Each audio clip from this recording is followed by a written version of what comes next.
Hello everyone, welcome to DolCode, and in today's video we are going to deep dive into the world of Ruby programming. First, let's answer a fundamental question. What is Ruby? Ruby is a dynamic open source programming language with a focus on simplicity and productivity. Let's try to understand one by one. So, in programming world, we have two types of languages: static programming language and dynamic programming languages.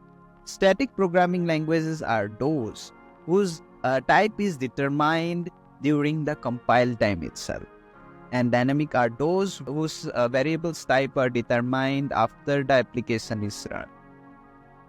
So some of the examples of static programming languages are C, C++, Java, and some examples of dynamic programming languages are Python, Ruby, etc.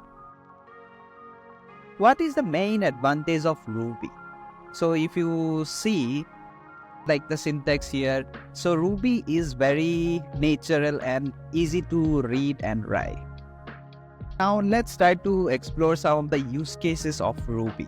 So it is mainly used in web development, data processing, automation, etc. So now the most important question: why learn Ruby? We already know the advantage that Ruby is very simple and easy to learn and read and write.